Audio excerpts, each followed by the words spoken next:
Welcome to Ecclesia Principles, a biblical strategy for believers to engage in God's design for government with Ray Eppard.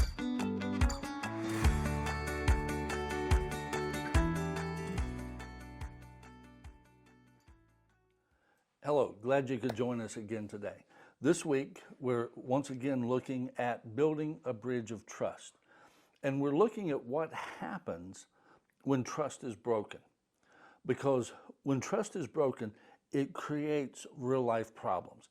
This is not a feel-good, oh, we need to build a bridge of trust. No, this is a real life. We need to build a bridge of trust because as you listen this week, you'll see that these are real life situations that you can see on TV virtually every day of the week. They are real. And ultimately, what has to be done to fix it is build a bridge of trust. But so much of what is happening is working away at the underpinnings of that trust.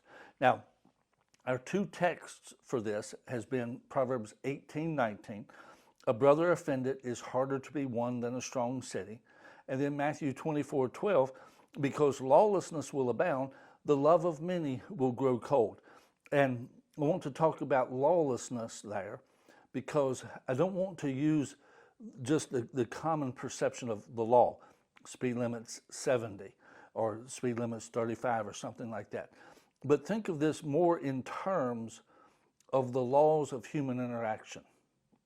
Stephen Covey, in his book, 7 Habits of Highly Effective People, said that the laws of human interaction are as fixed as the laws of nature. But yet, there are so many things happening today that are violating those laws of human interaction. And for lack of a better phrase, we're just being told, trust us. That's usually the biggest sign that you shouldn't. And so with this, we started yesterday looking at what happens when trust is broken.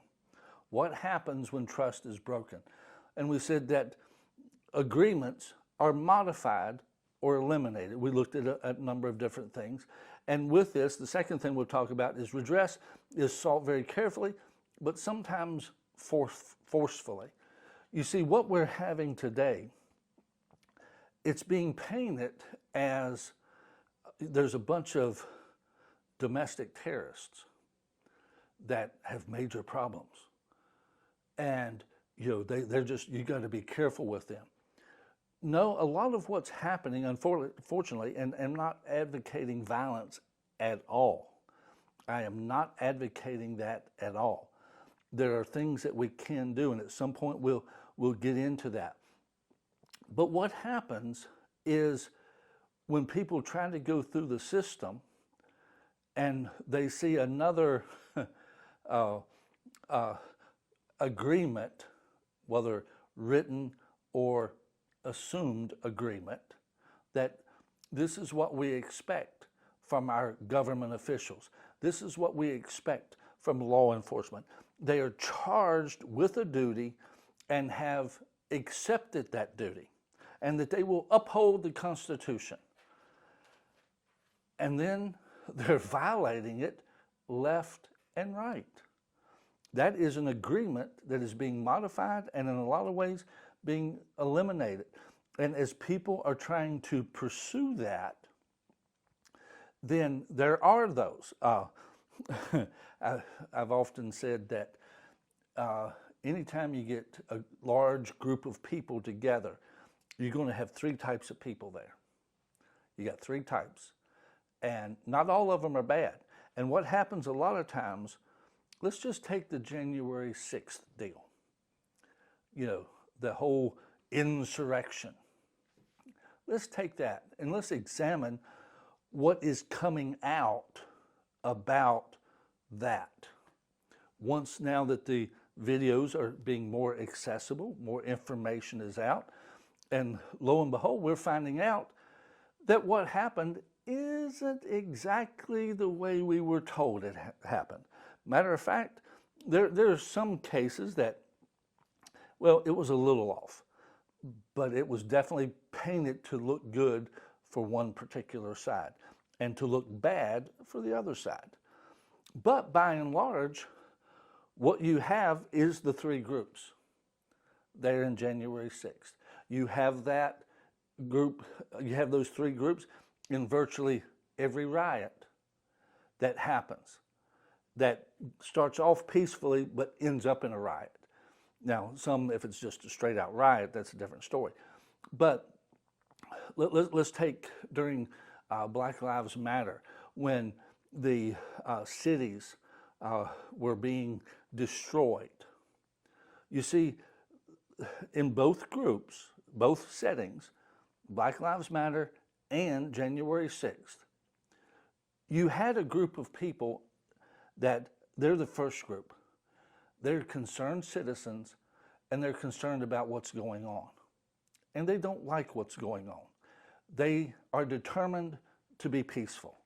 They are determined to take the proper channels to act and do what needs to be done, to undo a wrong that perceived. We won't go into that any further, but at that point, they're there. And there were people at January 6th, they were there because they felt the election was stolen. In Black Lives Matter, and understand that I'm not talking about the organization Black Lives Matter. I'm talking about the people who came up with the slogan initially, that got co-opted by this, in all honesty, leftist organization. Those were people that didn't like to see those of their own ethnicity being abused and tortured and things happening to them. They were there protesting abuse. That's where they were coming from. Neither of those groups created a problem. Now, the second group, that anytime you get a whole bunch of people together, that second group's going to show up. And that second group, you can call them knuckleheads, you can call them troublemakers. They have an agenda to create a problem. See, the bottom line is, let's go to Black Lives Matter again in those cities. That first group of people, they were marching in a black community. They were there among black homes, black businesses. They are not going to destroy black homes. They're not going to destroy black-owned businesses. They're not going to do that. But this group two don't care. This group two is really just wanting to cause trouble, accelerate this, make it worse than it is, and create a problem. And there are those politically that will go along that line to make something. This group here, when the second group started acting, they ran, they left, because that's not where they are. That's not who they are. You've got to understand, you can't paint these three groups with one wide brushstroke. No, you've got to keep them separately. January 6th, Black Lives Matter, there were good people fighting for what they believed in, pushing what they believed in, trying to change a wrong. There was a group here, they're the ones pushed breaking into black-owned businesses. They're the ones that set on fire black homes. This first group wasn't doing it. It was this second group. Over here, as the video has shown, there was a group of people there to create a problem. Now, the thing of it is, unlike this group, they just opened the doors. They encouraged. They gave access to things that access should not have been given to. And over here, that precipitated group number three. Group number three is the group that just shows up to see what's going to happen and maybe get in on it. Well, when group two, began to facilitate some things, this group 3 jumped in there and followed along with it, and there were problems. It still wasn't a problem of this group number 1. They were there just for the right things. They left. These other 2 groups were the problem. And the same thing's true over here. The first group in Black Lives Matter, no problem. That second group was the problem, and when they started creating a problem, then that third group jumped in. They were there just to see what would happen, see maybe if they could get a free TV or whatever, and they jumped in with everything. They didn't initiate it, but once it got going, they joined in. You always, in every group, in every large gathering, you have those 3 groups. They're there, and you have to look for them. And at that point, you cannot paint with one brush all 3 groups on either side. You have the people there who are wanting to correct a wrong. You have another group of people who are wanting to turn this into a problem, who are wanting to cause this to be an issue, to drive an agenda, to drive a message. And the bottom line is, that's what happened on January 6th. That's what happened with Black Lives Matter marches. And then you have that other group, both sides, they end up joining in when something starts going on.